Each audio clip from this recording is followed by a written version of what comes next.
welcome to On the Bubble Podcast, episode 146. I'm your host, Sabasa J. Win, and with me is my co-host, Yuki Lee Bender. Today we're going to be doing our episode on how to draft Oscilio on the Omens of the Third Age draft format. Before we start the episode, I guess we'll just do our usual, how was your week, Yuki? Did you play a lot of Flesh and Blood this week? I've been playing a decent amount. Did some in-person drafts again. Not quite as many in-person ones as last week, but we've been having 2 armories a week and also did some other ones outside of that. And then I've been drafting a little bit on Runaways as well to supplement. Starting to get into CC a teeny bit after seeing US Nats. The Ziggy deck seems really cool, but most of my focus has been on Limited. I think I'm getting close to feeling pretty comfortable on all the heroes. I'm still working on Ziggy a little bit, but I feel quite good about Aurora and Oscilio. So that's kind of where I'm at. I've been having a lot of fun with Omens draft. It's really nice to get back to draft, and honestly, I think this set's really fun. It's very sweet. Yeah, I think this is like one of the best formats for both the drafting process and the in-play, like the actual gameplay is both very intricate and interesting. I think this might be one of the first times where both is interesting. Yeah, I agree. I think that there's like a lot of small synergies in your deck that matter. The value of the cards can change depending on what you have. Like we talked about, like the Flittering Spike and Fluxers and Aurora can be terrible, but if you build into them, they can be solid. And I think there's a lot of examples like that in the set where there's just these like small synergies that kind of keep it fresh and kind of make it so that, like, you know, this deck doesn't want this card, but the same hero, if I have slightly different cards, that card can actually be like a glue piece that's really solid and I can get it late in the draft. And that feels really nice to be able to identify those spots. Yeah, I agree. Okay, I guess one other thing is, how do you feel about CC so far? It's like we still have Victor in the format. Do you hope that Victor goes away soon, or do you want Victor in the format to play for your Nats? I would like for Victor to LL. There's this kind of weirdness where, like, I think Victor's going to LL by the end of Nats, but roughly half the nationals are on the last week, and then the other half are split between the first and the second week, with the first being the least by far. And then there's US Nats on its own weekend, of course. So not counting US Nats. But you kind of have this like weirdness where like Victor will almost certainly be gone by the end, but exactly where and when Victor leaves is a little hard to say. Like first week, probably not. After the second week, maybe. And third week, like almost certainly. But it does make prepping like a little strange, where it's like not quite sure what meta I'm prepping for, and like Vegas is potentially a different meta than Nats, even though it's like 2 weeks after. So yeah, it's been kind of like its own unique challenge. I would like to see Victor go. I was sort of hoping he would win US Nats just because it would simplify prep a lot, but he's still here. So what about you? Are you hoping Victor leaves? Yeah, I actually do want Victor to leave. If I want to play Huntsman again, then Victor is one of the biggest issues for Huntsman right now, where I think I have like 9 or 10 cards for the Victor matchup, and it's still not a good matchup for me. If once Victor leaves, I can actually, devote those sideboard slots to other decks, which should make my matchup spread a little bit better overall. There is a chance I don't actually play Huntsman this Nat season. I might play Ziggy if I like the deck. I haven't tested it enough yet, but that deck looks really fun to play.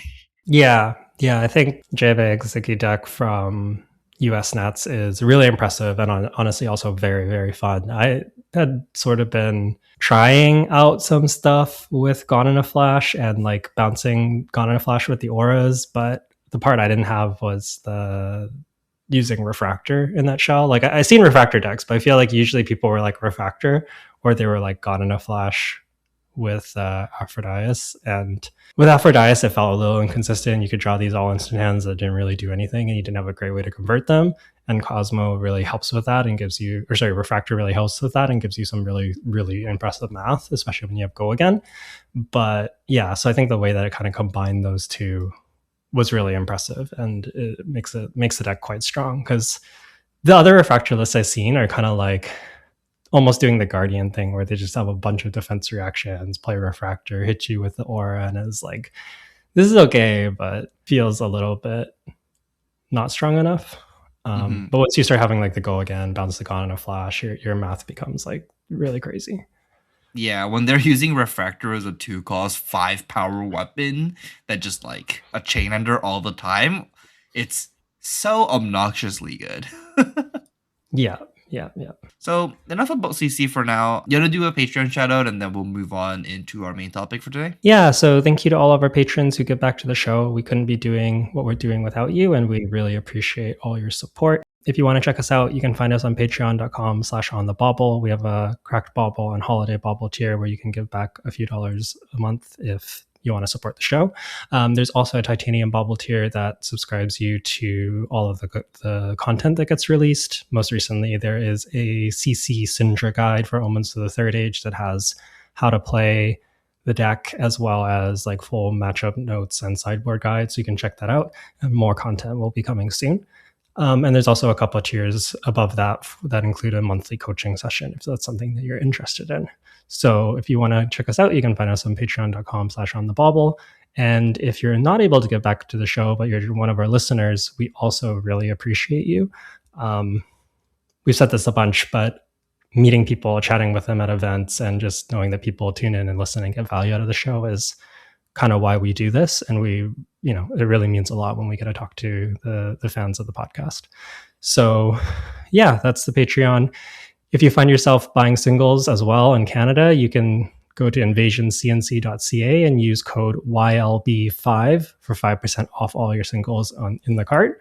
That'll help you save some money and also let them know that we sent you, and that also helps support us. So yeah, that's about it.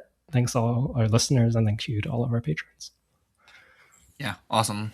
Okay, then let's not waste any time and start talking about the how to draft Oscilio, because usually these episodes gets kind of long.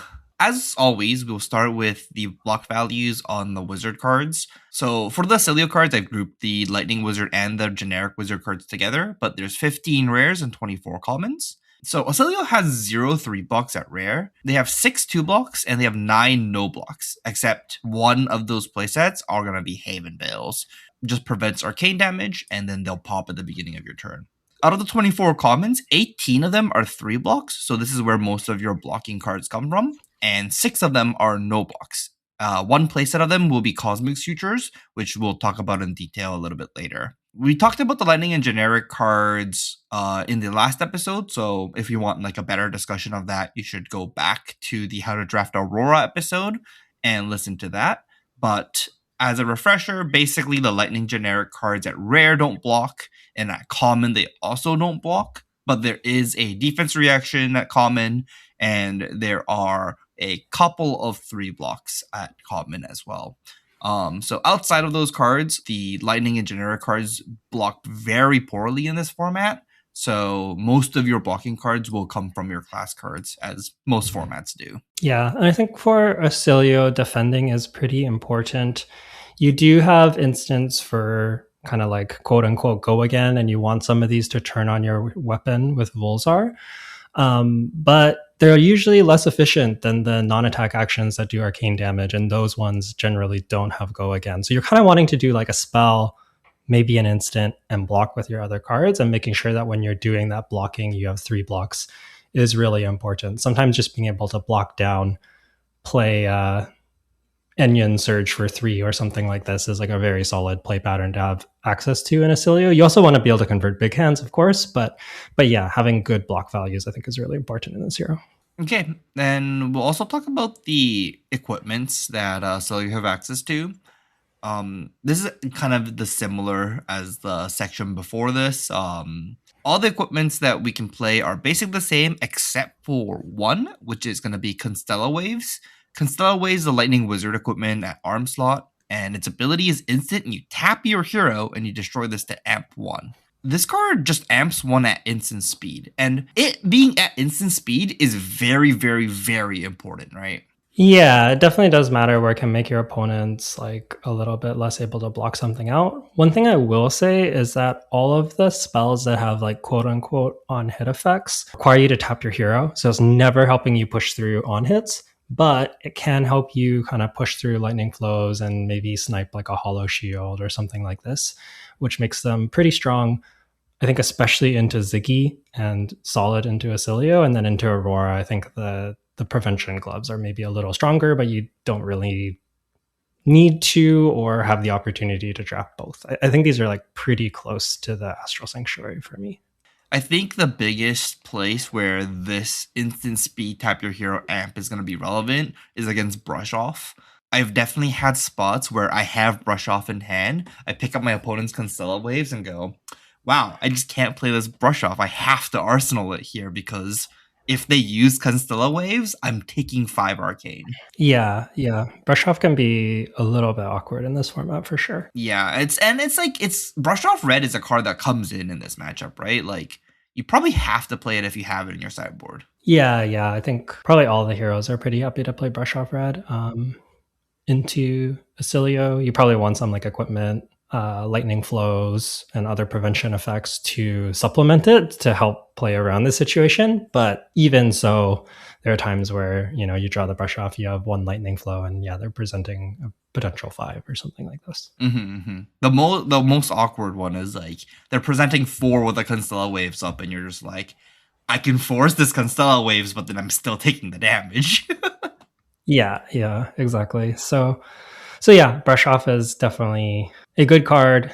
I think the biggest upside of it is that 0 for 3 arcane prevention is just by far the most efficient rate for arcane prevention. Like, Calm Veil Voltaven's like a 2 for 4, and the red one's like quite good, or like Spellbane Sigil, you play it, let's say you AB3, that's like 2 cards for 3 prevention. But Brush Off just prevents 3 for 1 card, which is like that, and Haven Veil are the most efficient ways to, which is the same rate, are the most efficient ways to prevent arcane. Yes.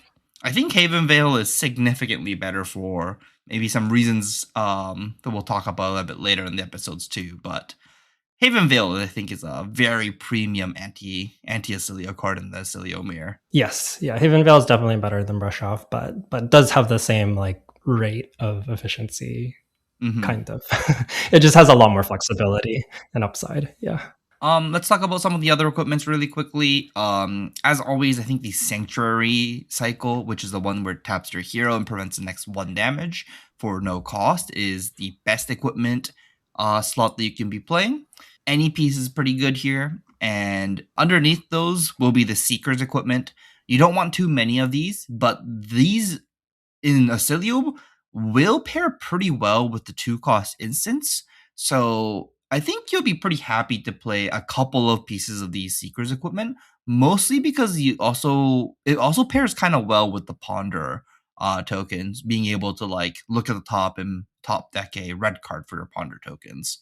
So I think there are going to be like a little bit more, how do I say it? Not interaction, but synergies. That's the word I'm looking for. There's a little bit more synergies with the Seeker's equipment than some of the other heroes that don't make Ponders. So I'll be pretty happy to have like 1, maybe 2 pieces of Seeker equipments. But, if 3 Seeker equipment is what you get past, what you get to draft, maybe having 3 Seekers wasn't too bad. Yeah, I agree. I think Seekers is by far at its best in Oscilio, and for all the reasons you mentioned. So yeah, I'm pretty happy with Seekers. It's still worse than the Sanctuary cycle, but it's pretty good. Onto the 2 costs. Once again, the TR is a little bit awkward. We have a overall more efficient way to make Ponders. It does cost you a lightning flow. If you have cards in hand, you need to be able to discard an instant, but you can also activate it on an empty hand to just turn a lightning flow into a Ponder. So getting value out of this Tiara is pretty tough. As always, the chess piece is probably the best equipment in the set. 2 for 1 prevention and a flow is just a great deal. And you can also pair it with Oscilio's hero ability if you have like a Constella, like some kind of 0-cost instant that you want to Ponder with. You can pair it there, and that's very nice.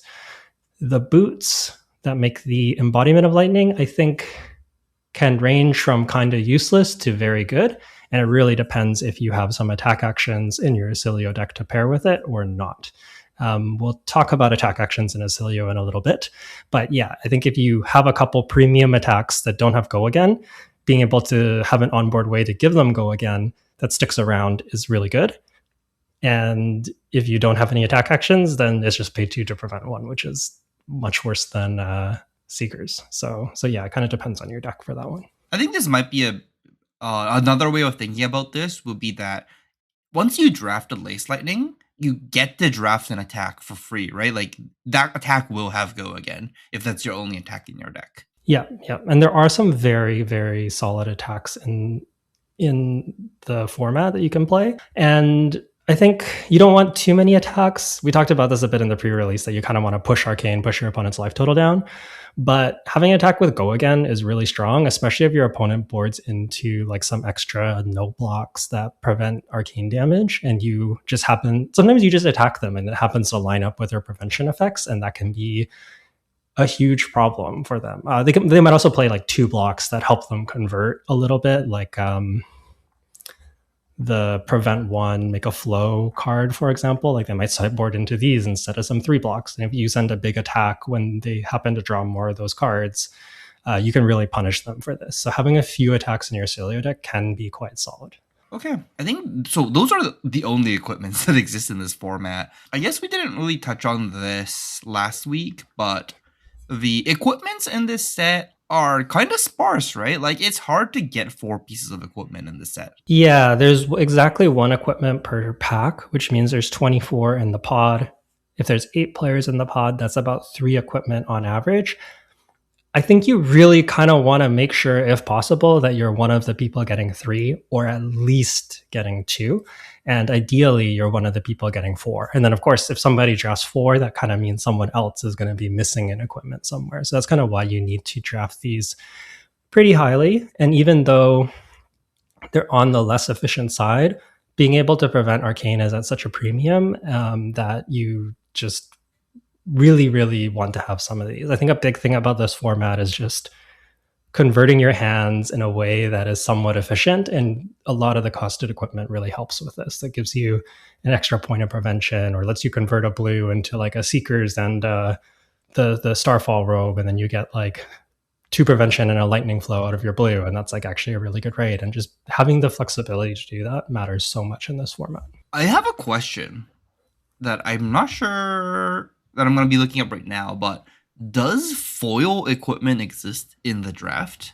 Or are they all only in cold foil? I know the Seekers can't come in foil. Does any of the equipment come in foil? No, there's no rainbow foil equipment, as far as I know. I've never seen one. I'm quite sure that it only comes in the dedicated equipment slot, and you never get a foil equipment. Yeah, okay. I just checked the TCG player listing for Laced Lightning, and there's only a cold foil version and a non-foil version.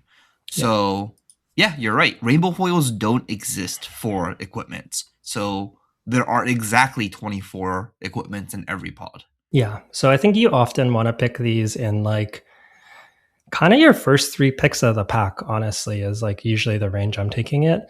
I think that Seekers is slightly less valuable, and like the Tiara is a little less valuable. So sometimes they can go a little later. The glove slot is slightly less valuable just because I think you get somewhere around like 8 or 9 gloves, and then like 5 of the other equipment slots is like usually the breakdown per box. So you do see more gloves. So they're a little bit lower priority, but overall, you still need to draft your equipment quite highly. And it's like, even though there are a little bit more common, it's like if you pass one, it's likely that you don't even see another one, right? Yeah, I've been okay passing gloves, especially if they're a weaker slot and it's like early in the draft. But like I probably won't pack one pick one as a Seeker's Mitts, for example. But like other slots, I would be closer to pack one pick winning, even if it's Seekers. But Seeker's Mitts, I'm like almost never pack one pick winning, for example. Okay, that's pretty fair. Seeker's Mitts is pretty. Yeah, you're right. I'll be pretty sad with a Seeker's Mitt pack one pick one.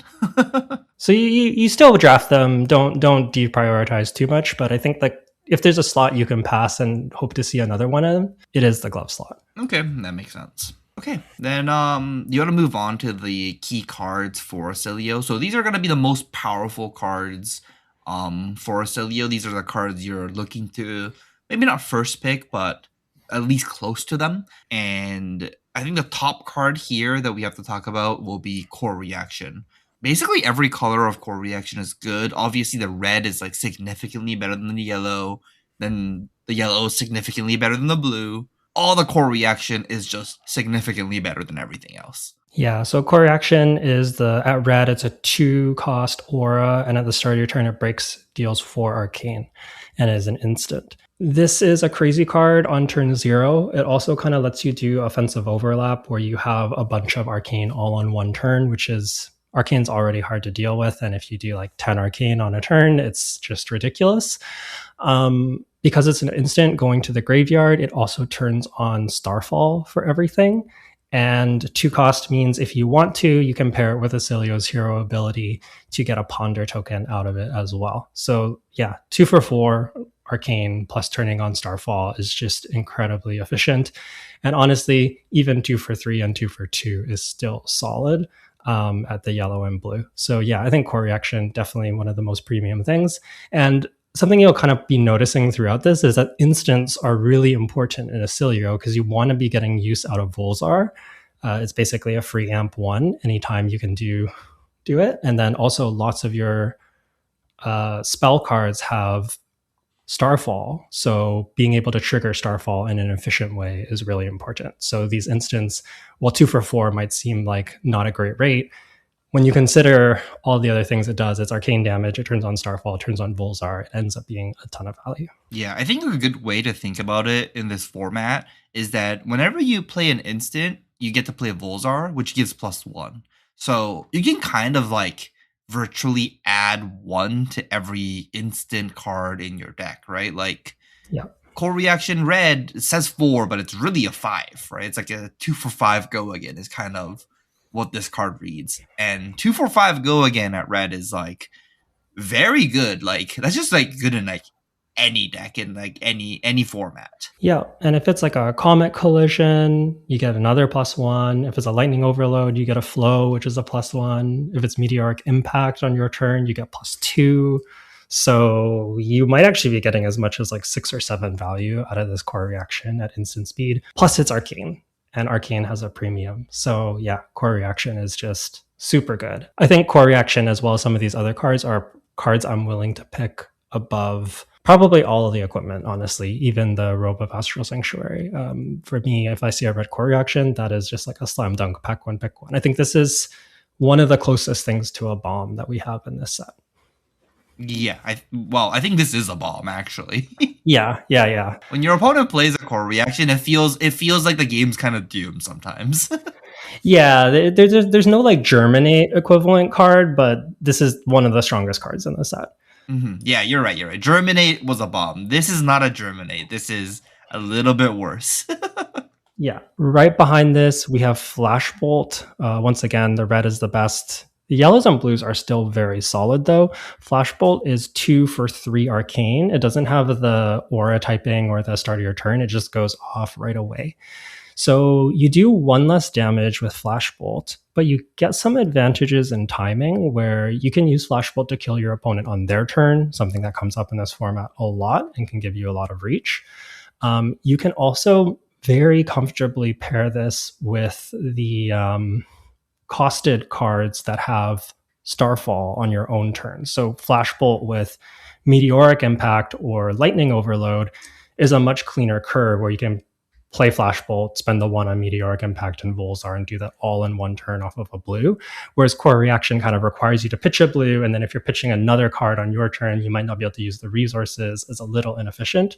So despite being 1 less damage, I think Flashbolt makes up for it in a bunch of ways and is very comparable to Core Reaction, I think. Oh yeah. I think the added addition of just being able to kill your opponent with, let's say, like, this gives you the Storm Striders effect, right? Like, your opponent is at like 1 or 2, and you just draw up. It's a Flashbolt. You just send it, they die, and it's like one of the most unfair things about the Wizard hero class is the ability to kill your opponent before they draw up, and Flashbolt is I think it's the only way to do more than 1 arcane at instant speed, if I'm not mistaken. Yeah, there's also like potentially the Constellas with Volzar and yeah. And then you can also pair duality. So there's like combinations of cards that can do this, or if you activate Oscilio, you can do more. But But yeah, Flashbolt is by far the most reach that you can have in the format. Yeah, you're right. Constella Uplift actually does more than that, but what's it called? Flashbolt with Oscilio is just 4 damage on its own, right? Like blue plus Flashbolt. Actually, 3 reds plus Flashbolt does 4 damage to your opponent at instant speed. Yeah, exactly. And I've also like been able to pair this with some constellas or dualities to have even more reach. Just like you happen to draw it up, and yeah, you can kill them from even more than 4. So yeah, Flashbolt's really impressive. Something else that's notable about Core Reaction and Flashbolt is that because they are instants, you can put them back in your deck with cards like Tap Lessons Past, probably being the most premium one. That's the 1 for 4, tap your hero, put an instant to the bottom of your deck. And if you're putting a 3 or 4 arcane damage spell to the bottom of your deck, that is incredible anti-fatigue that your opponent like kind of has to block if they're trying to fatigue you. And you can even play like Ominous Excavation, which shuffles an instant from your graveyard to your deck. And if an aura was controlled, you make a ponder. Also, like incredible anti-fatigue. You just put back a core reaction, get a ponder out of your blue, turn on Starfall, pretty solid. So I think part of the reason these cards are so good is that they turn on these synergies and just make you so much harder to fatigue. That makes sense. Even the cards like Visionary of Orbits, right? The 3 for 7 on hit. Yeah. I think these cards all go up once you have even just one of these. And honestly, even just like the yellow and blue Tap Lessons Past are really impressive in second cycle when you have like a close game where they're trying to run you out of damage. If you just do, yellow Tap Lessons, maybe you can amp it to 4. They might not be able to cover it. And if you get to put back a Flashbolt, that's really, really threatening. Okay, then let's move on. So the next card on this list is Turn to Mindfire. So Turn to Mindfire is a wizard action, cost 2, blocks for 2, and it says deal 5 damage to any target. And if it deals damage, you may tap your hero, and if you do, create a ponder token. We talked about this card a lot during the pre-release episode as well, but man, this card is still good in draft. Like, it does so much damage, and you just create a ponder token. So the ponder token's almost always coming out when you get to play this card, right? Yeah. Turn to Mindfire just does a bunch of arcane all on its own, often gives you a free ponder. And Turn to Mindfire is also in this bomb category to me, easily picking this over equipment. And then also, very similar card to this is Aether Sling. This is the 1-cost variant of this. It's red, costs 1, blocks for 2, and it says deal 4 damage to any target. But this one says if you deal damage, you may tap your hero, and if you do, this gets go again. We were talking about this earlier before we recorded, but I was saying that maybe this card's a little bit more awkward than Turn to Mindfire, where you kind of want to be tapping your hero to give this go again and then playing another spell.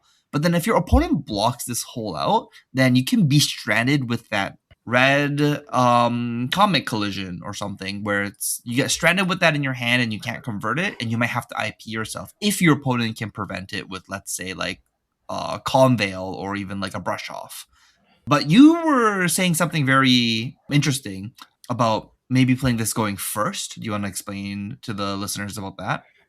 Yeah, I think this card has a lot of upside early in the game when your opponent doesn't have flows, where if they can't prevent this and you're going first on turn 0, you often just get to send 2 spells and you can threaten something like 8 arcane on turn 0 really easily. I've started the game at 12 because of this card multiple times, and every time I do, it just feels like the game's over. I actually did recently win one game where my opponent did this and I was shocked, but usually you're just completely buried if you take 8 turn 0. And even going second, this card is really, really threatening. So I think that you kind of play a lot of 1-for-4 arcane spells like Lightning Overload, and this does block 2. It doesn't have the Starfall, you make a Lightning Flow, but I think the upside of if they don't block it, you get to go again is really strong. And it's kind of the only spell that helps you convert larger hands. And I think the trick to Aether Sling is just try to set yourself up in a spot where if they block it and you can't tap to get go again, you still have an option to arsenal that card so that you don't have to IP yourself. And I think that is kind of like the biggest trick to Aether Sling. And then it's comparable to your like 1-for-4s and just has massive upside early in the game, or even late in the game as they run out of prevention. So yeah, be a little careful with the card. If you are really banking on that go again and they prevent it, it is really punishing if you can't convert. But I think that there's enough ways to play around this that it's still a really powerful card. And if you're ever able to compare this, if you're ever able to like amp this even more with like a Constella uplift, you can apply 2 amp to this potentially, where you Volzar, hold priority, Constella uplift, Volzar again. You get this up to 6. That starts to get really hard to block, or like an arc ramp on this is really hard to block. So I still think Aether Sling's very good, but it's a decent amount worse than Turn to Mindfire. Yeah, I think I wouldn't rely too much on the tap your hero to give it go again. It also does restrict you from using your hero ability that turn, and that is a actual downside or a cost.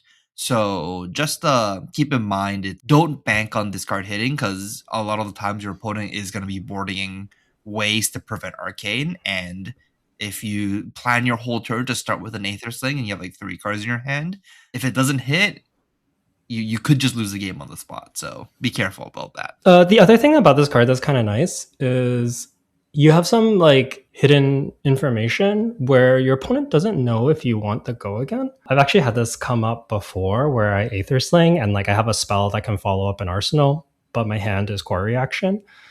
And I've had opponents pitch really inefficiently to stop this, like pitch 2 reds, play a Calm Veil because they want to stop the go again. I'm like, sure, I play my core reaction, go. I don't get the go again. I don't get to play the spell in my arsenal, but like I still just play this core reaction and pass, and you basically did nothing with your turn. So I think that like the threat of the on hit, and so long as you are okay if they don't get the go again, it can sometimes put your opponent in a spot where they can make some inefficient preventions to try and stop you. Yeah, it'll be nice to have core reaction, huh? Yeah, it's almost like that's a good card. Yeah, makes it sound like core reactions may be the good card here. But Okay. I do think that you can like force them into some awkward spots. Yeah, that makes sense. Okay, the next card to talk about will be Arc Ramp. Specifically the red one here, right? So this card is a 0 cost wizard action that blocks for 2 that says amp 3, and then you may destroy a lightning flow you control. If you do, this gets go again.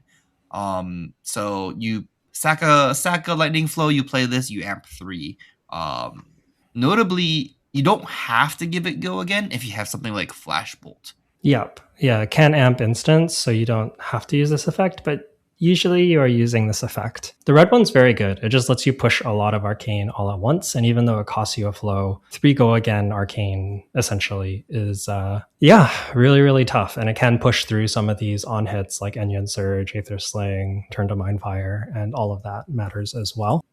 But yeah, it is a yellow and blue. I think it just becomes a little too inefficient. So you really the yellow is like maybe sideboard material for Ziggy, but I'd prefer not to play it. And then the blue is completely kind of unplayable. I mean, it's a blue 2 block, but like you don't really want to resolve it. Yeah. I can't imagine a spot where I ever want to have a blue arc ramp, but the red one it feels like a head jab, and arcane head jab is not fair. Yeah, it's another one of these like you do this going first or second and you just push so much damage and you just feel super far ahead. These cards that help you convert are very, very good.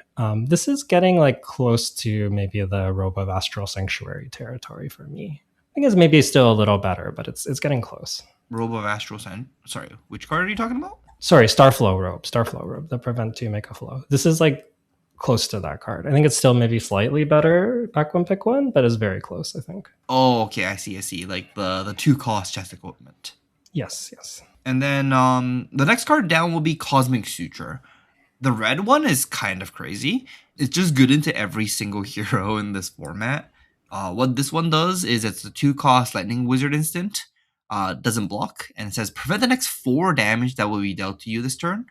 And then it has Starfall. If an instant card has been put into your graveyard this turn, deal 1 arcane damage to target hero. Notably, Oscilio's ability costs 1 and destroy a lightning flow, and you discard an instant.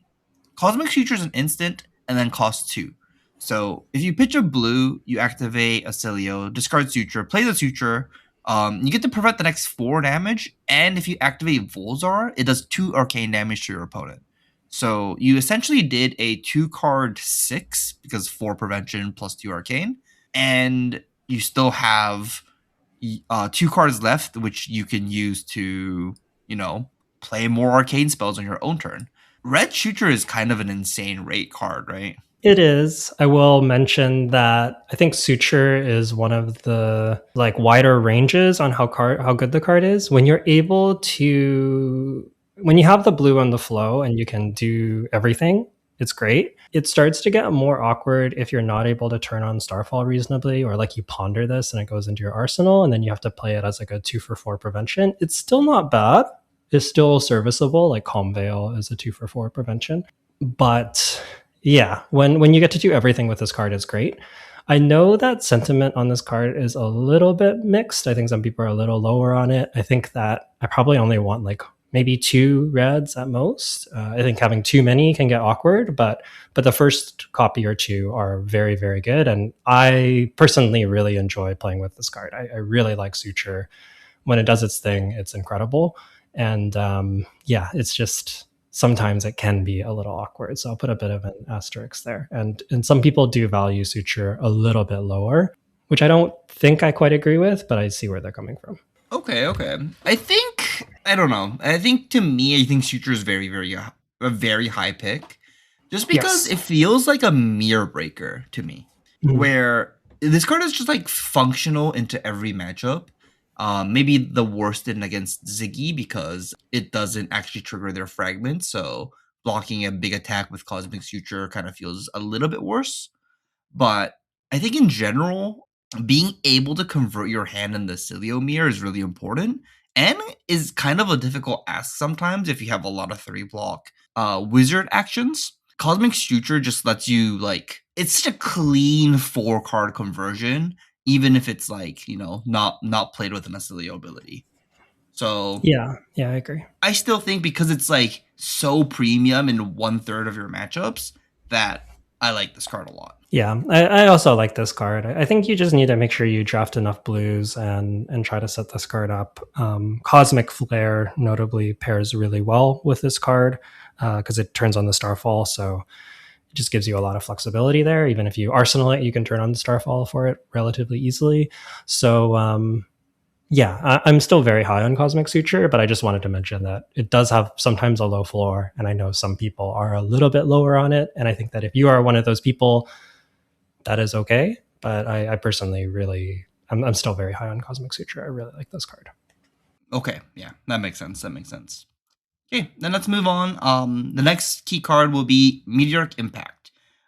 This is like one of the best cards that convert really well, as long as you activate Starfall. So what Red Meteoric Impact does is a 1 cost 3 blocking wizard action. It deals 3 arcane damage to any target. If you Starfall, if an instant card has been put into your graveyard this turn, instead deal 5 arcane damage. So this ends up being a 1 for 5, but with an arcane damage instead of physical, which is the craziest rate that we've seen so far on a Flesh and Blood card. Yeah, it's super super efficient. The downside to this card is that it's a 1 for 3 when it's not online.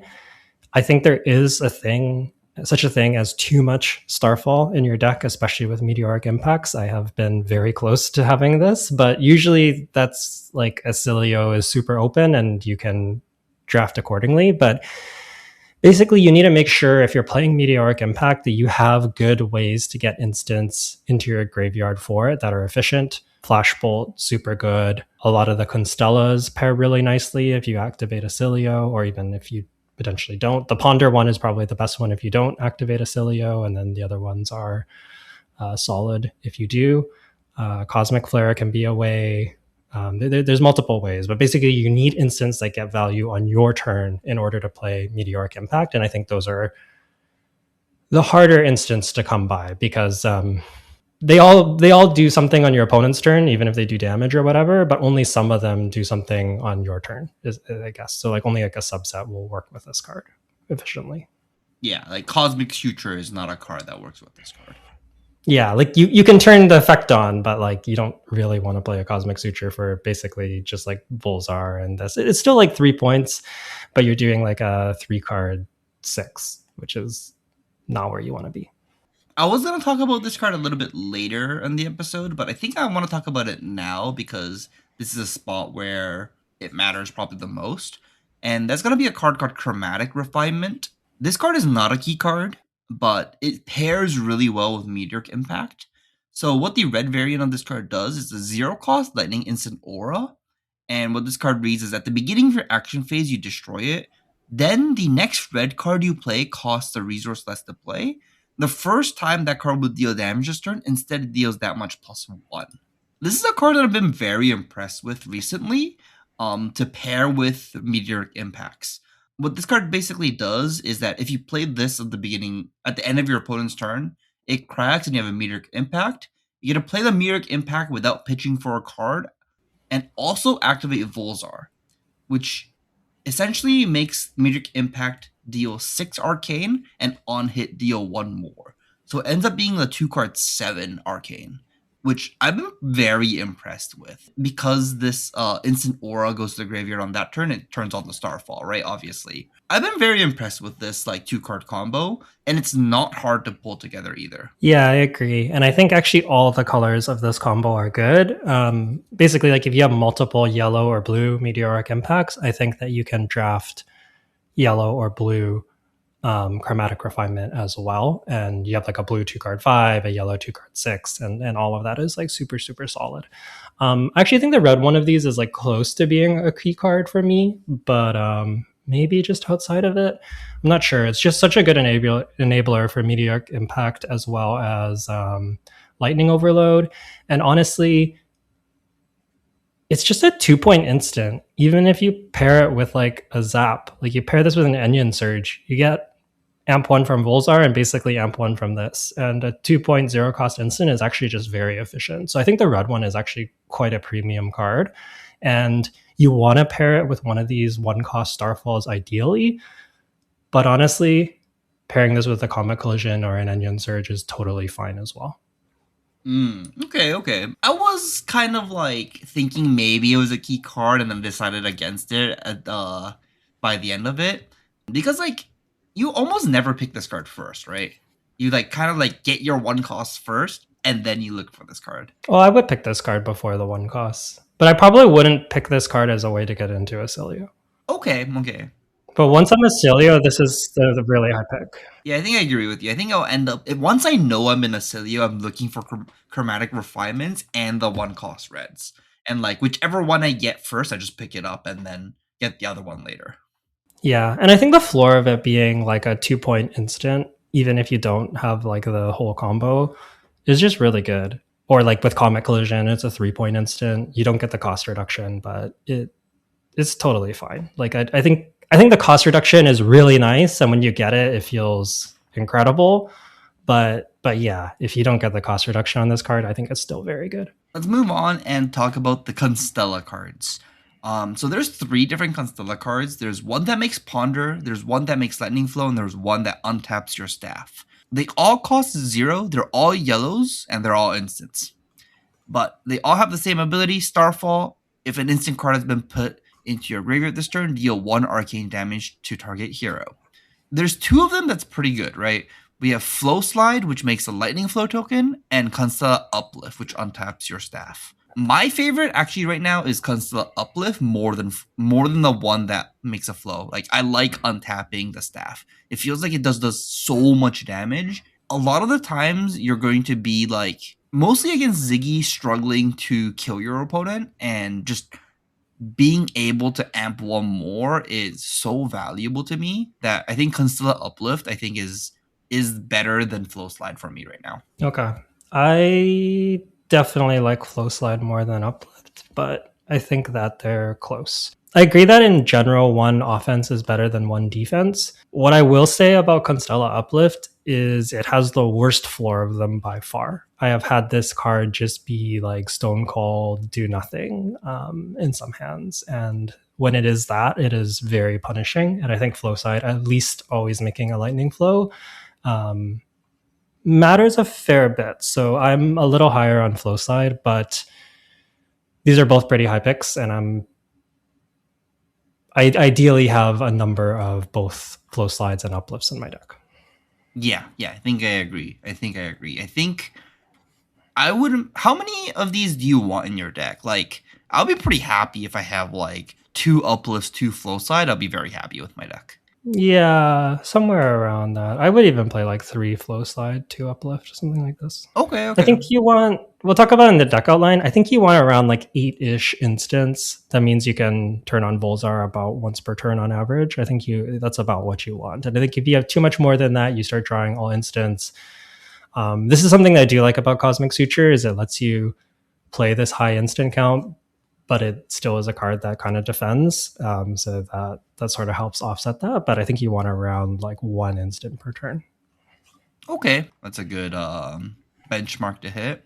Before we talk about the deck outline, though, how do we get into the Oscilio seat? Like, what's actually pushing you in to start drafting these key cards? I think it's mostly red wizard spells. Most of the cards on this list are there. So core reaction, red or yellow, flashbolt red, maybe even yellow later into the pack. Turn to Mindfire, Aether Sling, red arc ramp, red suture, red or yellow, meteoric impact. I think all of these I would be, especially the red meteoric impact, I'd be happy to move into Oscilio for. Even some of the other red commons are not bad, like Comet Collision is 3, Starfall 4, and costs 0. That card's very premium as well. Lightning Overload's good. Basically, all of the red wizard spells are very solid. And I think if you see, especially the kind of key ones that we talked about early, you can pick these. And if you get a few of these, it makes me just kind of want to stick to Oscilio because I think Oscilio doesn't need that many premium reds to be a strong deck. You just have like such a deep card pool that so long as you have some solid reds, you can fill in some of it with yellows and like your deck will get there. So yeah, I think getting the first few of these like premium reds is really important. And I think that at least locally, people are a little too low on these Oscilio reds. I think that these are super, super high picks. And if you are seeing these pick 2 or pick 3, that is a big signal. And you should be, at the very least, willing to take this and speculate on it. And if you continue to see some Oscilio reds, then just lock them in and you can be Oscilio, is kind of how I feel. You need a density of these reds. The drafts where you can draft Oscilio, you just don't see reds, is kind of how I feel. Okay, yeah, that makes a lot of sense. I guess we've never talked about this, but what do you think the draft pod should look like now that you've done probably like 10 drafts, right? I think it should be like 3 Oscilio, 3 Aurora, 2 Ziggy. Yeah, okay. I think I agree with you on that. Oscilio card pool is just so deep that there should almost always be 3 Oscilios, right? And then depending on how many rare Ziggy card gets open, it kind of determines how many Ziggy players there are. And that's kind of like how I think my internal feel for this format is right now. Whereas like the Oscilio cards don't actually have to be rare. They can be just like common red wizard spells and you'll have a good Oscilio deck, right? Yeah. I think even in like 4 of Oscilio pods, there's often a good Oscilio deck somewhere. So I think Oscilio, yeah, it's either Oscilio or Aurora that supports the most drafters. I think you could in some ways argue each of them. But yeah, Oscilio does support a lot of drafters, and it feels like the class that you kind of force the hardest. Like Ziggy and Aurora, you can potentially draft these like good lightning attack actions and pivot into them. They don't fit as well into Oscilio. Oscilio usually kind of have these like really powerful red spells that you pick early, and then you keep seeing reds, and then you're like, I'm the Oscilio drafter. It feels the most like you commit early and stick to it. I don't find myself flexing into Oscilio very much. Yeah, that would make a lot of sense. Yeah, because like the key cards that we talked about just don't fit. The key cards we talked about, Aurora, they just like none of those cards fit with Oscilio, right? Like they're like completely separate lists. Yeah. Like you can play some of the premium lightning attacks in Oscilio, but you don't necessarily need to. And I think maybe arguably the strongest version of the deck doesn't play them or plays very few of them. Whereas like Aurora and Ziggy are happy to have lots of these premium lightning attacks. So I think that's like a huge difference. And I think it does mean you kind of need to commit early. And what I would say is that if you're seeing those really, really strong Lightning Wizard reds, consider picking them early. And if you keep seeing them, you can pick it. And if not, you can just move off that and you burnt a pick, but that's okay. You have around 4 picks to burn is something we've talked about on the podcast before with draft. 42 cards in the pack, you draft 4 equipment, you burn 4 picks, and then there's about 4 last picks that you don't want is roughly how the math works out. So speculating on a strong Oscilio red in your first few picks is a great way to potentially get into the deck, and it doesn't cost you too much. Okay, that makes sense. I think we were talking about the attacks just a little bit earlier. Which attacks do you want in your Oscilio decks if you were to play attacks? Because, not every draft you're going to be like, oh, pack one, pick one Oscilio red, and then go in. Like, some of those drafts you're going to start with some lightning attacks. Which lightning attacks are we really looking for in Oscilio? Yeah, I think the traits that you want in your lightning attacks ideally is Go Again is the most premium one because you can combine it with a spell and it helps you push damage. Breakpoints are really good. Again, help you leak damage. And I think block 3 is reasonably important as well because it means you can block away these cards and play your red spells. If you have like a lightning form, the 1 for 5 that is on hit embodiment of lightning and it blocks 2, you have this really weird tension where you don't really want to send a 1 for 5 without Go Again. So maybe you consider blocking away your red spell, but because it blocks 3, but then you're stuck playing this 1 for 5 without Go Again that they can just block. And if you want to play your red spell, you have to block with this red 2 block. So, and neither of those feel very good. So I really kind of would steer away from the 2 blocks, especially if they don't have Go Again. This basically means I think the best ones are Electrolyze Red.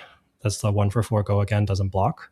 Volatile Fluxer, you have lots of instances to turn this on. It's a 3 block. It can help you extend. This fits really cleanly into Oscilio, actually.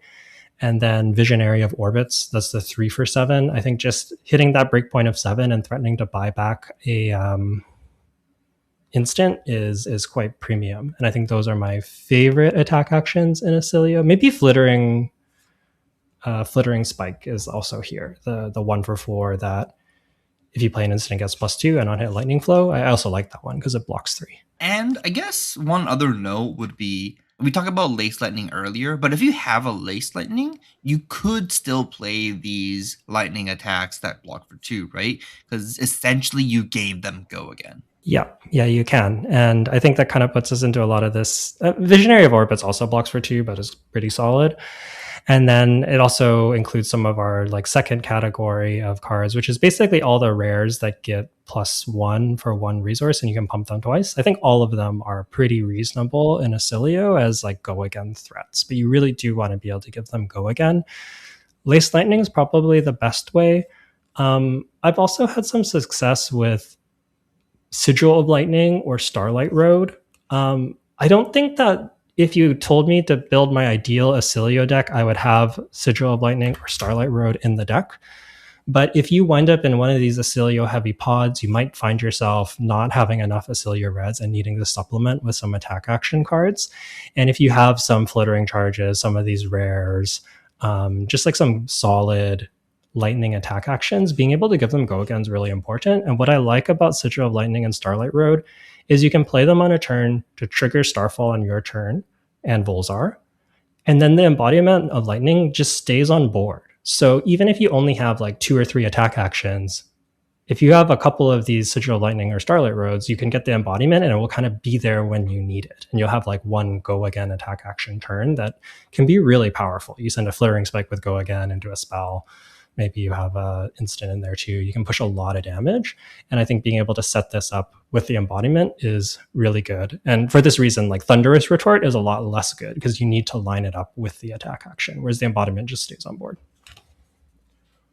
Okay, yeah. I think I actually really like that take. Thunderous Retort is not impressive in this deck. But yeah, you are right. Like Sigil Lightning, I really do like. Even the Sigil Astroflow, kind of in like the same vein, that makes a lightning flow when it leaves. I also like that card too because it does turn on the Starfall ability too, right at the beginning of your turn.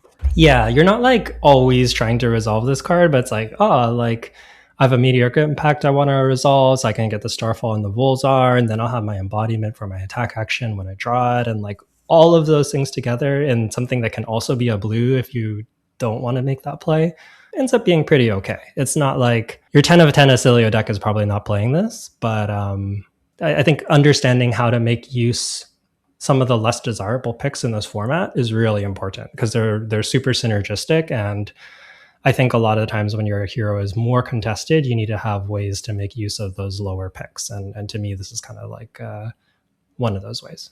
Okay, that makes sense. Okay, then let's move on. We'll quickly talk about the Oscilio mirror sideboard cards. This is gonna be important. I think every hero we're gonna talk about it every time. But if you don't have any cards for the Oscilio matchup, you're probably gonna lose the Oscilio matchup. And this will stay true even for the mirror.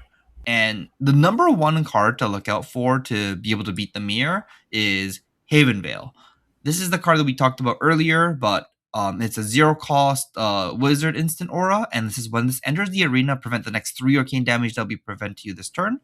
And it says at the beginning of your action phase, you destroy this. This is a wizard instant, and at the beginning of your turn, it destroys it, which means you can Volzar and then play like a 0 cost instant or a 1 cost instant. Just you get the amp 1 after you prevented 3. So this is essentially a 0 for 4 go again in the Oscilio mirror, which is just crazy rate. Yeah, and also unlike Brush Off, it doesn't have to prevent exactly 3. It can also do multiple sources. So if they want to play a ping effect and before like Brush Off, they can threaten to ping it, then you have to protect the Brush Off to make sure it covers the thing. That none of that exists with Haven Veil. It just prevents the next 3 arcane. It could be 1/1/1, it could be 5, it could be 3. It doesn't really matter where it's coming from. And I think honestly, even the yellows are pretty solid in the Oscilio mirror. I'm quite happy playing the yellows. Yeah, which the yellows feel like a head jab, right? It's usually a 3-point go again. Yeah, that's just too good. Yeah. And in this vein of cards you can draft for the Oscilio mirror, there is Spellbane Sigil. This is the ABX card that is a blue. This is very premium in general for all the classes against Oscilio. Oscilio himself gets a little bit of extra benefit though, because like Haven Veil, this will trigger Starfall when it leaves. So you can do some prevention and then trigger Starfall on your turn, and all of that's really strong. Spellbane Sigil has a bunch of spots where it's strong. Obviously, if it helps you convert, it's great. I often feel the strongest about Spellbane Sigil if I get to play it on my turn. Weirdly, like I feel like if you can do a bunch of damage and your opponent like takes damage because they want to send a big hand, and then you just go Spellbane Sigil go against Oscilio, you put them in a really big bind. So not to say that like don't play it on their turn. There are lots of spots where you play it on their turn, but yeah, if the Spellbane Sigil isn't great, consider arsenaling it, and then sometimes just like having the spot where you send your hand, play out the Spellbane Sigil, arsenal a card can be really, really backbreaking. Yeah, and Spellbane Sigil, if they like still have to send that hand, and you prevent like 8 or 9 damage by like pitching your whole hand, you're gonna be winning on fatigue math. So it's a really good card for the fatigue math as well. And the next cards we'll talk about will be Sutures. Sutures is going to be very good in the mirror. We talked about it earlier.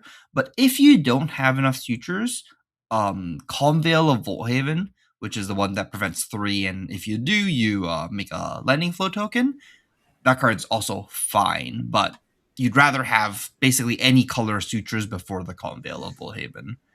Yeah, I was gonna say even the yellow and blue Sutures are solid. The reds are good everywhere. I think playing 1 yellow into like Aurora is fine, and even 1 blue, like 1 yellow or blue is like okay if you have to main deck it. But into Oscilio, I would bring in extras if you have extras. But yeah, these are a nice card that you can main deck that also help you in the mirror. And I guess on that same note, dualities. We didn't talk about them yet. They're very good cards in Oscilio. I think that where Aurora and Ziggy like the blues because of the flexibility. The red is maybe the best in in Oscilio, because you can play it as a like a one card play as a zap, and it's super reasonable. And you can also just use it to block 3, or you can use it to extend a larger hand, do a damage, get a lightning flow as a 1 for 2. It just kind of feels like a good card at all hand sizes, and you can always do something useful with it. But the yellows and blues are still very good. But yeah, I just wanted to say that for Oscilio in particular, the red duality is actually very nice.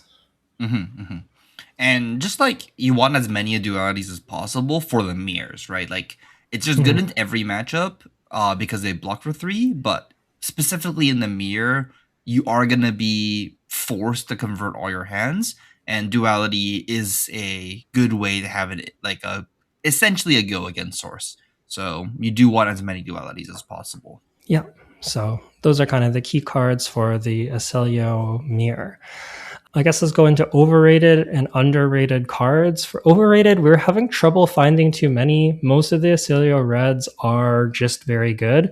I think the most overrated card, or easy to overrate card for me, is Nucleus Aetherbolt.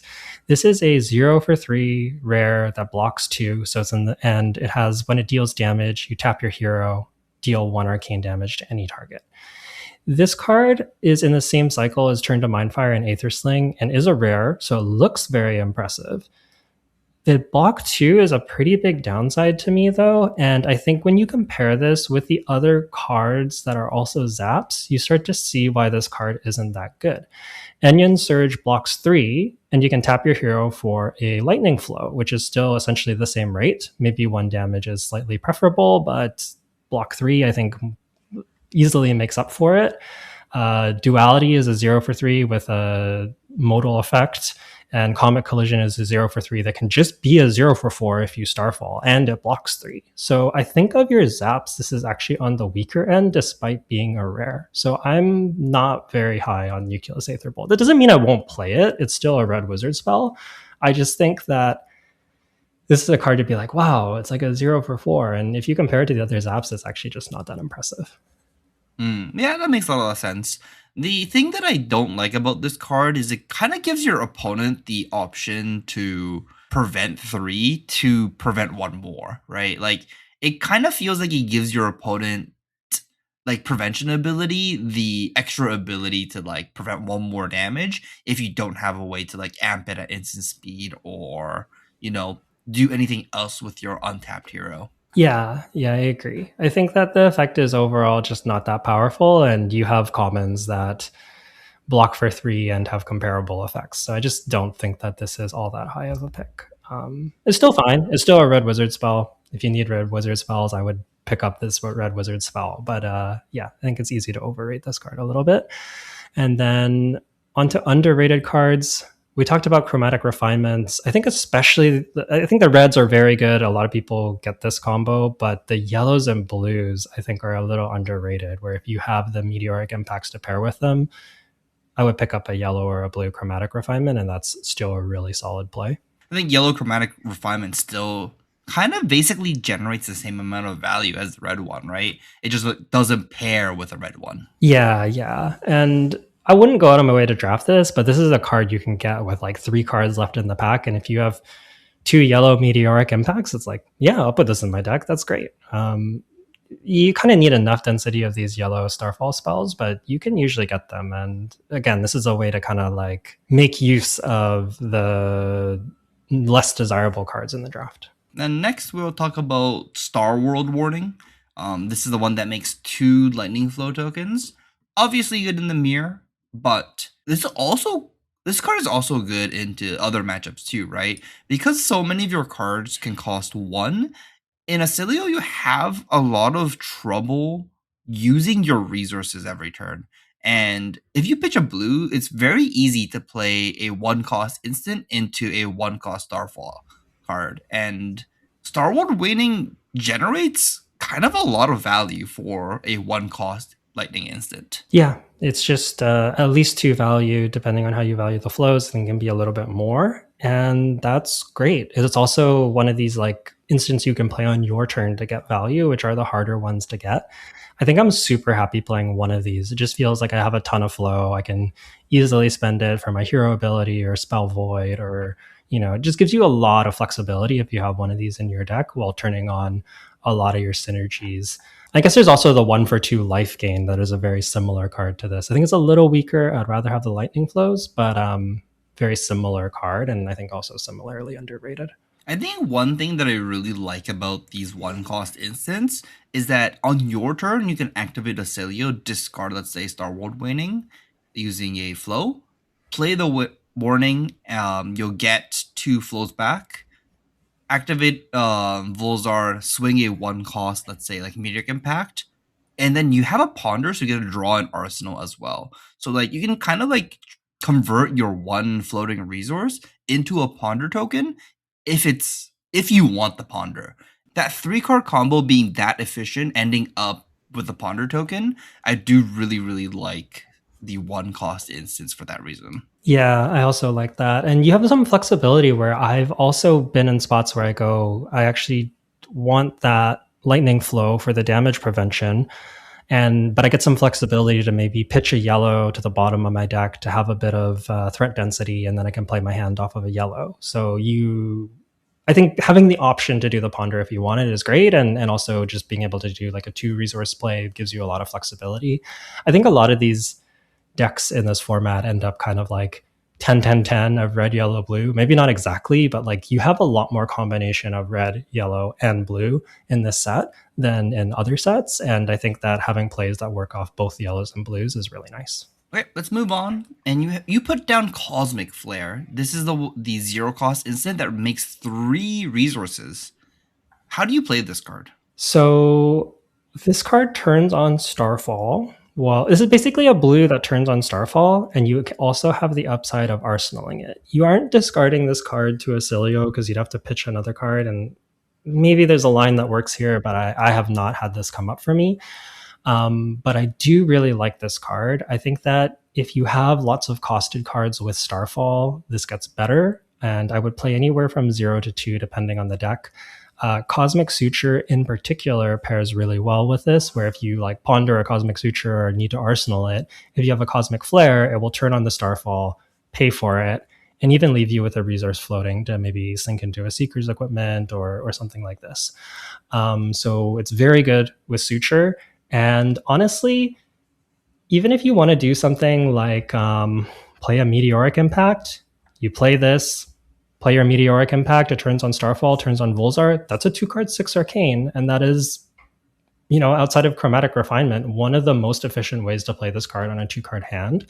So I've really liked Cosmic Flare, and there is also a lot of utility in being able to arsenal a blue card, essentially. So I think this does a lot of small things for Oscilio, and I'm pretty happy with, anywhere from 0 to 2 copies, depending on how much Starfall I have.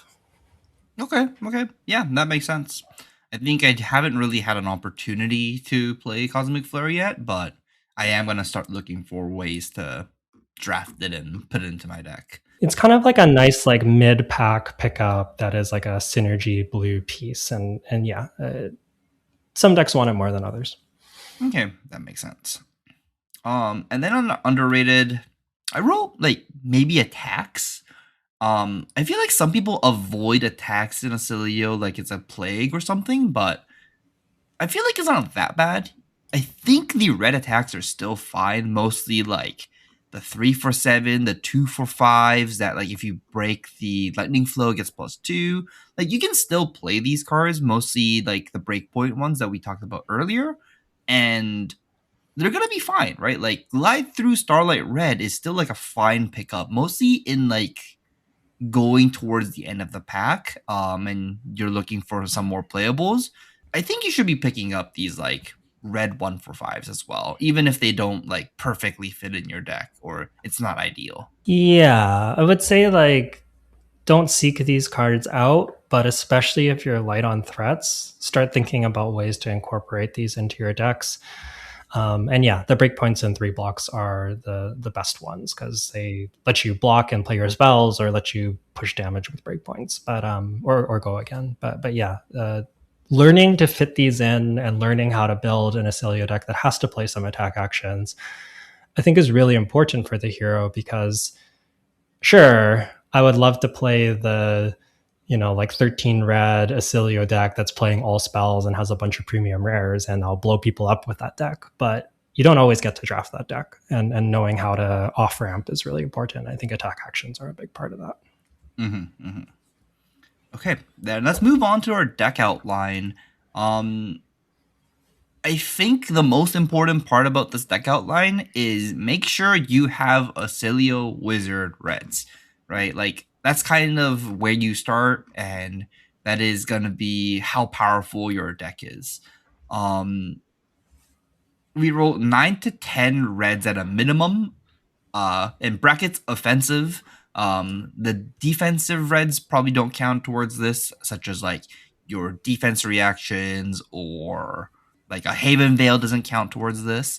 Wizard red spells. That's kind of what you're looking for, and you're looking for at least like 3 per pack kind of thing. So once you get 9 reds, your deck is probably pretty good. And obviously, if you can have more reds, you would love to have more reds. But yeah, I've had people kind of go like, "Oh, I don't know about my Oscilio deck. I only have like 9 blues, 11 yellows. Sorry, 9 reds, 11 yellows, 10 blues. Like this just looks kind of garbage." And then it's just like, but your reds are really good, and you have some solid yellows in there, and it's like actually just completely fine. So it kind of depends on the cards that you have. But yeah, don't get discouraged just because you have a low red count. In terms of the blues, it really depends on how many of these costed instants you have. So sutures, core reactions, and flash bolts. If you have more of them, you want more blues and cosmic flares. I think if you're playing multiple of these, you probably want like 10-ish blues. But if you aren't really playing these cards, you might be able to go down to like 6, 5, even 4 blues and play a lot of yellows if most of your plays work off of yellows. And that will give you some extra threat density as well. So yeah, you have some flexibility there. Just the 2 cost instants really do require you to have blues. Yeah, and I think it's not just like you get to play 4 blues, or like I think it might be just like you have to play yellows if you don't have these big costed cards. You're going to run out of damage if you only play like 0 cost reds and 0 cost blues. That's just not gonna work. Your opponent will be able to fatigue you pretty easily, mostly if they're Ziggy. If you're playing like very small costed cards, you should be playing the yellows, mostly like the yellow 1 cost, so you can actually do enough damage to kill your opponent. Yeah, I was gonna say I really like all the yellow 1 costs. Meteor Impact's a 4. Lightning Overload is also kind of a 4. And then Tap Lessons of Past is a 3 that can potentially buy back a threat. So I really like these yellow 1 costs. Not to say I wouldn't play Duality or Comet Collision. They're actually all, once again, they're all kind of decent. And I think that's part of the reason Oscilio is a strong deck in the format. But yeah, having some of those yellow 1 costs, very solid. Yeah, and then yellow 1 costs kind of pair really well with other yellow 1 costs. So Lets you use your Oscilio ability, turn on a Constella to discard a Constellas and turn on all your synergies. Stuff like this is kind of like the plays you can make in this more yellow heavy deck. And that is also where your yellow chromatic refinements can come in as well. Okay, and next we're going to be talking about 8 minimum ways to convert your hands. So you're looking for either like dualities, flashball, core reaction, basically any of the instants also count for this. But I also think cards like Electrolyze, which is the 1 for 4 attack action that has Go Again, they also count towards this as well.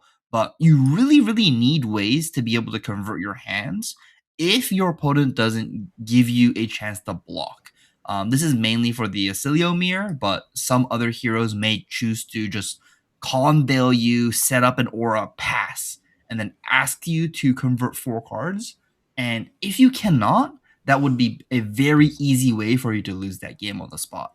So you really, really need ways to be able to convert your hands in some sort of way so that you don't end up with a hand of like, let's say like 4 Comet Collision reds is just like an awful hand, right? Like you just can do 3 damage and that's all you can do. And if you do that, you are just going to get run over by all 3 heroes. So you just need some ways to convert your hand.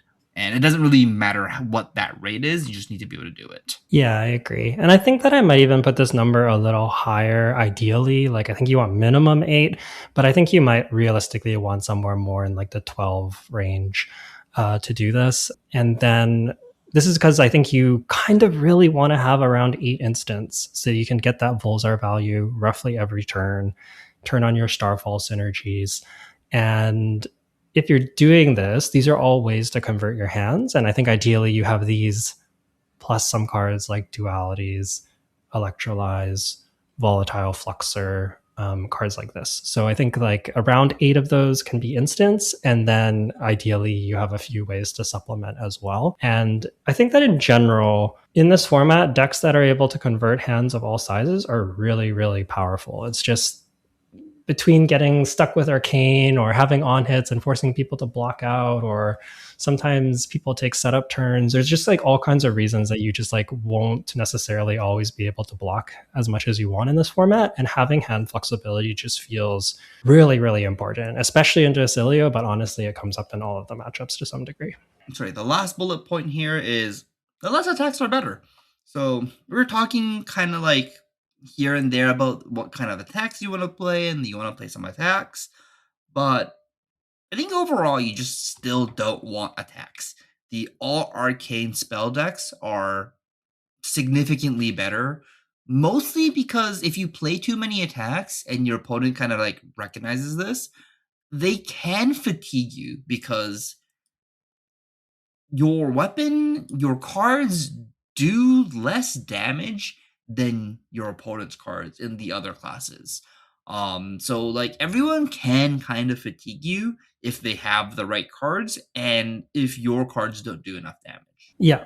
Yeah. So I think you really don't want too many of these. And if you do have them, you really want to be able to give them go again. Because I think when you can do a go again turn where you go attack into spell, those are powerful because you'll often maybe force them to leak some damage, or if nothing else, you get a lot of tempo. Like you force a lot of cards out of your opponent's hand, then you have a spell, and it's kind of hard for them to like prevent that arcane. And if they do, then you take their whole turn. And if your deck converts well, then that's like a really big win for you. So I think ideally you don't have attacks, and if you do have attacks, find a few ways to give them go again, and you'll be much happier with them. Okay, so that was the deck outline. Oh, we left this in. Do you want to talk about the flow management? Yeah, we can talk a little bit about flow management in Oscilio. I think Oscilio is probably the least strict on flow management. I am the most willing to just use flows as Spell Void 1 to buffer my life total and shut down things like Aurora's on hits. That being said, the ponder is decent, especially if the game is more about value. So I think my heuristic here is that if the game is trending towards fatigue, I will try to maximize spell void and life total because that's essentially adding value to your deck. And then if the game is going towards like a value game where they're just trying to kill you and they're hitting you really hard, you might need to crack some ponders to try and get some extra value back where, you know, your red spells aren't as efficient as their red attacks. But if you get to ponder a couple solid cards, that can make up the difference. So that's kind of how I would think about it. Yeah, use your flows in that way. And in the Wizard Mirror, save your flows for on hits. You're going to have infinite opportunities to stop arcane damage. Maybe don't go to like 2 or something where you're just dead to an attack action. But like if you're at like 4 or 5, you're totally fine. Then save it for their Ether Slings or Enion Surges or, you know, these types of on hit effects. But yeah, that's pretty much flow management. Do you agree with that? Do you have any other takes? I think you're right there. Just save your flows for on hits in the mirror. Yeah, like Aurora's probably going to be racing you, so you kind of just want to use your flows to buffer your life total or to make ponders, whichever one just like comes up naturally. And then the Ziggy matchup is kind of like the one that's like the most interesting.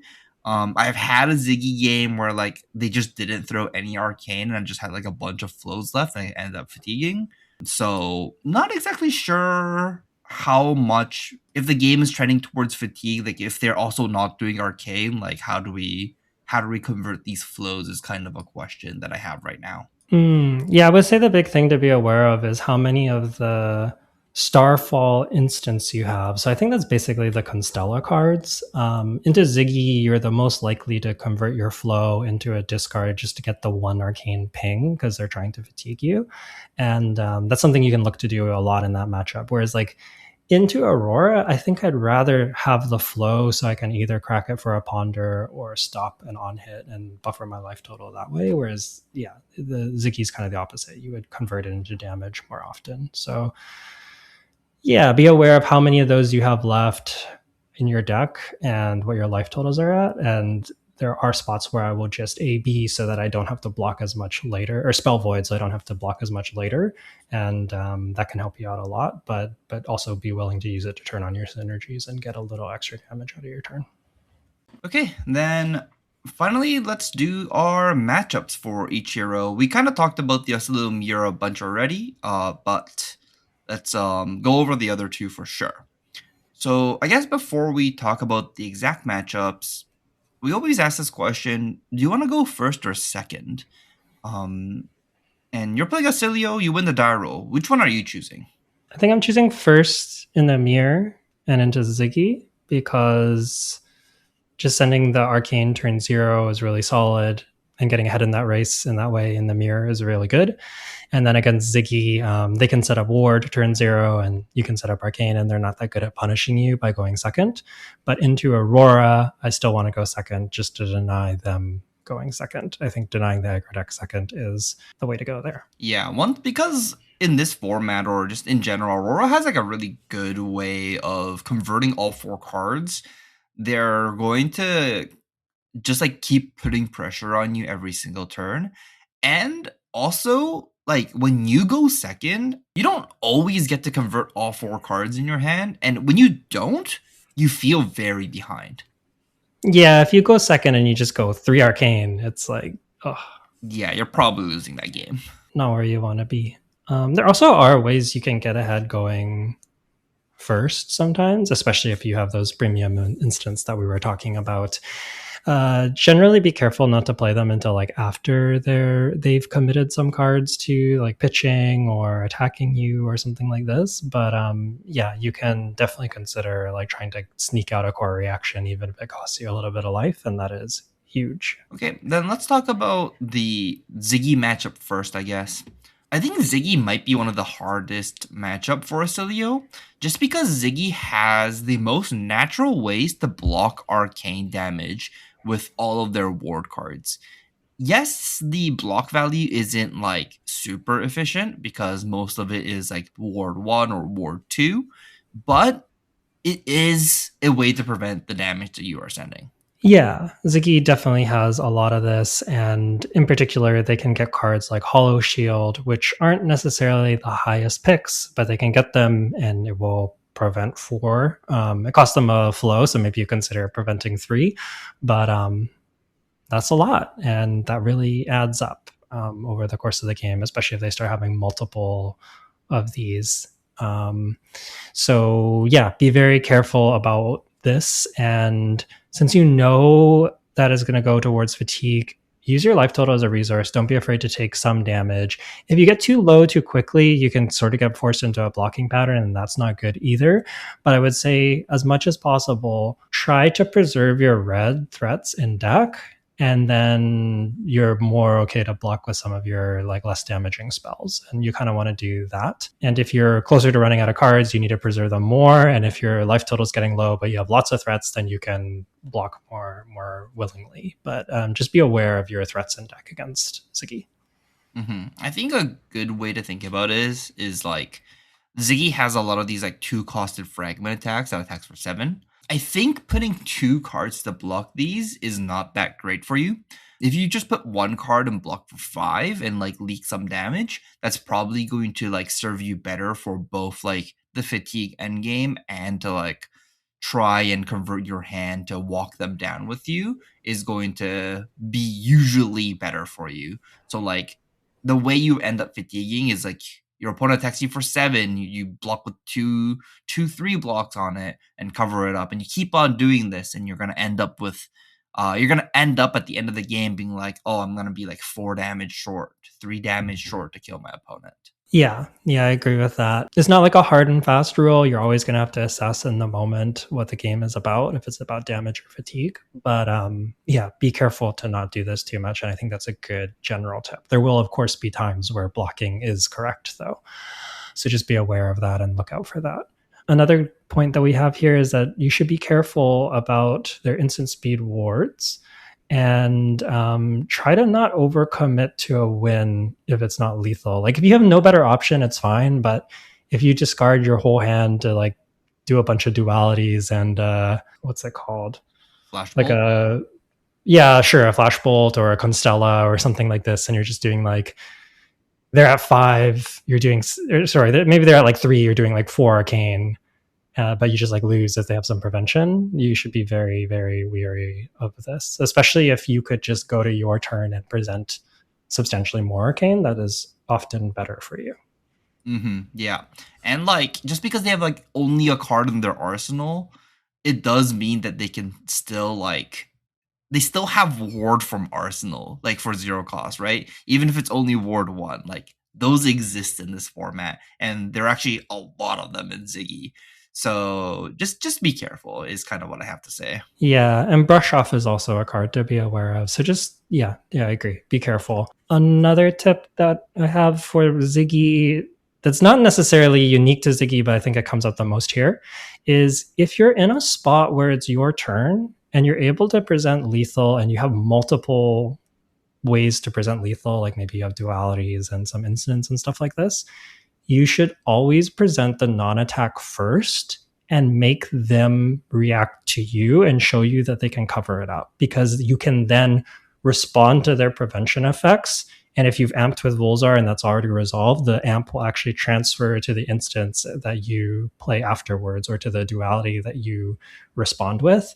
And this can be super, super relevant because, for example, um, maybe they have like a Spellbane Sigil and you have 3 arcane, amp 1 from Volzar, and a duality, and they're at like 2 with no flows. If you lead with the spell and make them play the Spellbane Sigil, you can then respond with a duality and potentially kill them. But if you start with the instant and they play the Spellbane Sigil, they get to cover both. So just always save your instant speed lethals for after presenting the non-attack, so that you get to layer more things to be able to kill them. And this can actually come up in all of the matchups, but Ziggy definitely has the most ways to take advantage of you if you're not doing this. Yeah, that's a really, really good point. That's a really, really good point. Yeah. Okay, then let's move on to the. Do you want to talk about the Oscilio mirror again? Basically, we've talked about it a bunch, but Yeah, we can cover it super briefly. Convert your hands. You need to be able to convert your hand every turn. If you get stuck with cards, very bad for you. Save flows for the on-hit arcanes. Don't just blow them. You're gonna be able to spell void. It's not a big deal. Maybe when you get around 4-ish, you can start cashing them in for life total. And yeah, just basically always convert your hands efficiently, whether that's blocking or attacking or some combination. So long as you can do that, you'll be good. And it kind of comes down to who finds more of their anti-Oscilio cards, their red sutures, red haven veils, and so on. If you are able to convert consistently or more efficiently than your opponent, you're going to come out ahead in the race. And often this is determined by who has more of them, but sometimes it can also just be determined by who draws more of them. yeah, it's like who draws the red haven veil when your opponent draws the big arcane spell, right? Like sometimes they do like 1-1-1-1 and you have like red haven veil. It might not be actually good enough because they just respond to your haven veil. But yeah, most of the time when they line up, you win the game. So you'll be good. Yeah, absolutely. Then let's talk about the Aurora matchup. Man, every time I think about the Aurora matchup, it kind of feels like I just need my Aurora opponent to kind of like not be able to convert their 4th card in hand. And that's kind of how I feel like I win that game. But like when Aurora always converts 4 cards, it feels kind of like unfavored for Oscilio, no matter if they go first or second. What do you think about this matchup?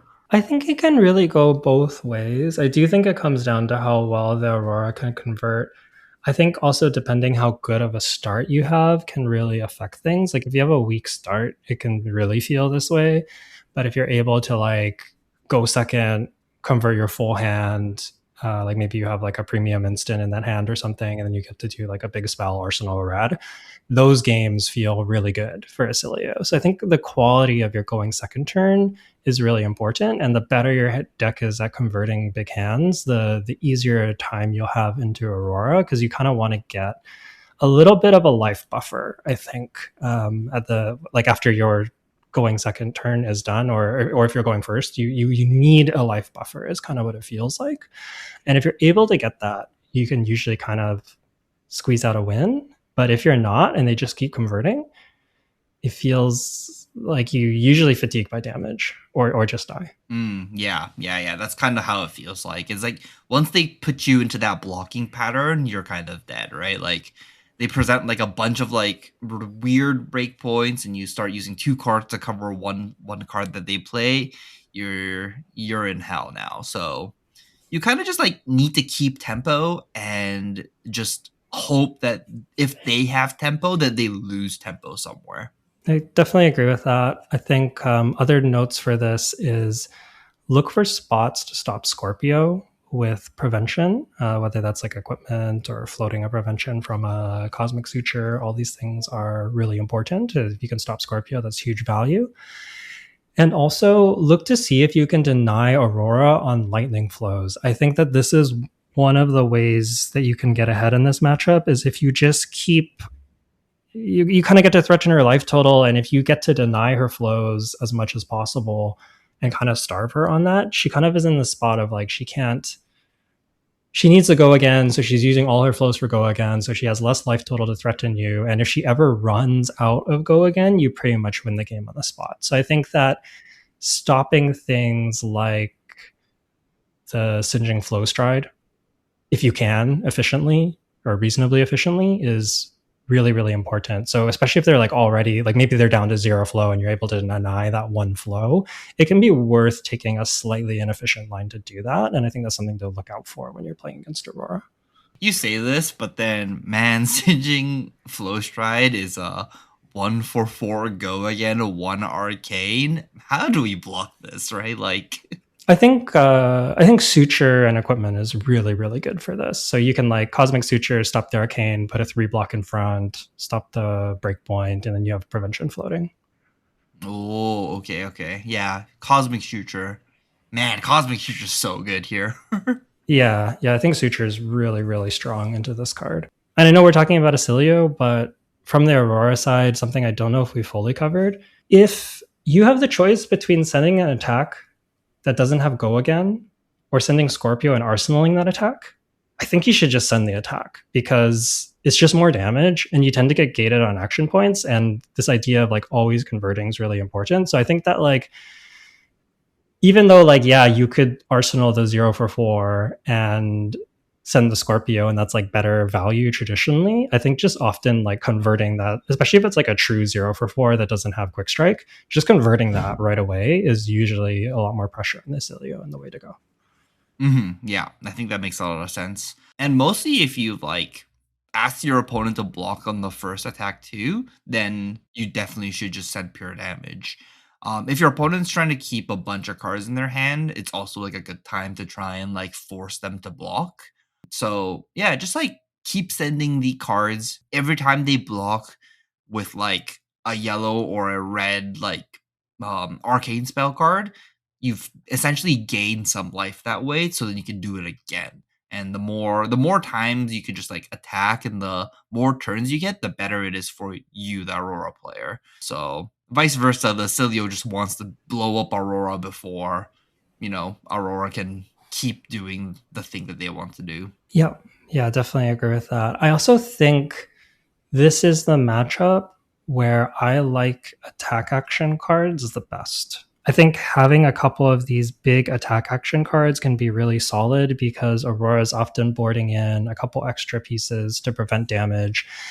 And if they have some of those damage preventions, plus like the attacks that they want to send at you, you either buy a lot of space, which is actually really relevant in this matchup, or you push some damage, which is also relevant. So I've found that like also the Aurora decks that are best into you are the Aurora decks that have some amount of 2 blocks and no blocks, because those are the cards that tend to be more action point rich.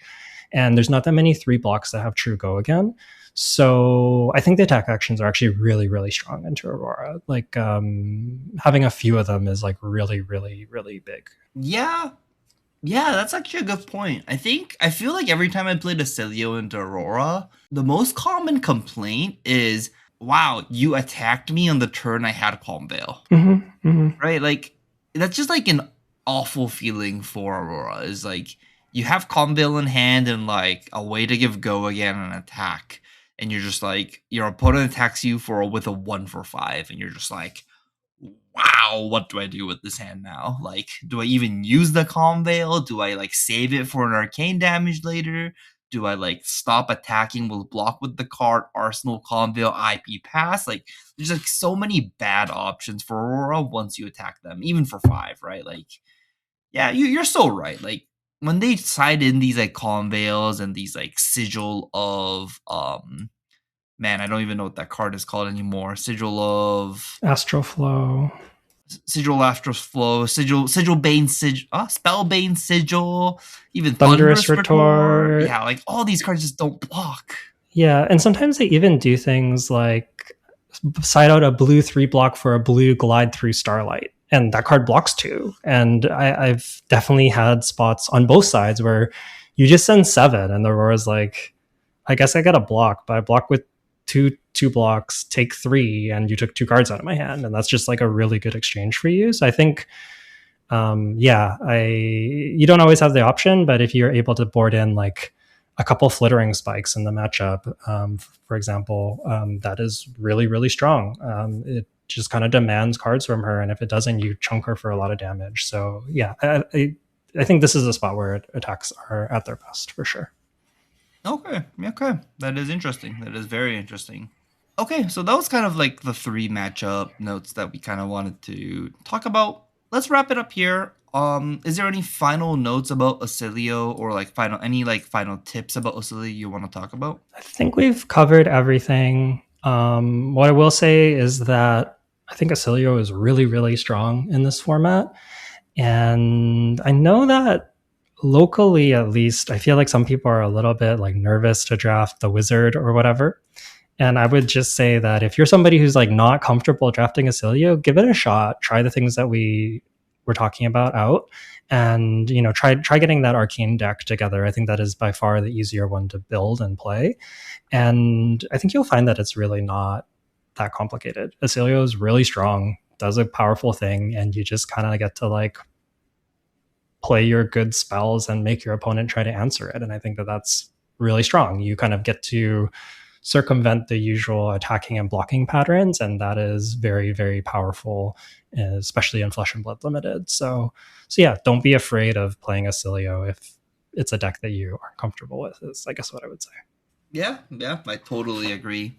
And it's like, yeah, you're not wrong. It's like this deck looks like, when you like look at all the cards and like you're thinking of how this deck works, it does feel kind of confusing. But like if you play it once, it's pretty simple. Like it's not too complicated, and the hero text has a lot of text, but you don't actually use it that often. And when you do, it's like pretty clear that it's good here.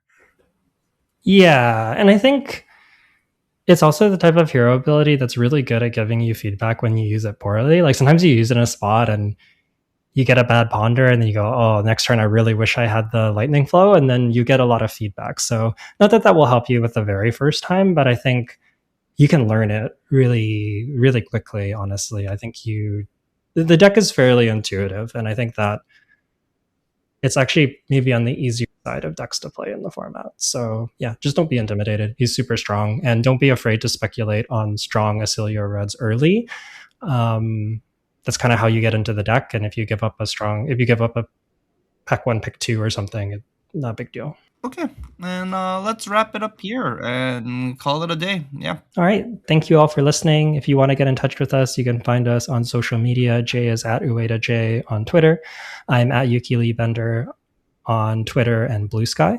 You can also get in touch with us through Patreon, patreon.com/onthebobble. All of our members get access to the Discord in that Discord, there's discussion about limited, discussion about constructed, and I've also been posting a lot of my draft decks. I've been posting with here's the deck, here's how it went, here were some of my thoughts on it. So definitely a good spot to get in touch with us if you want to ask questions, but also have a resource to look at people's decks and hear some thoughts about limited. So yeah, thank you all for listening and good luck. Hope this helps you draft Oscilio.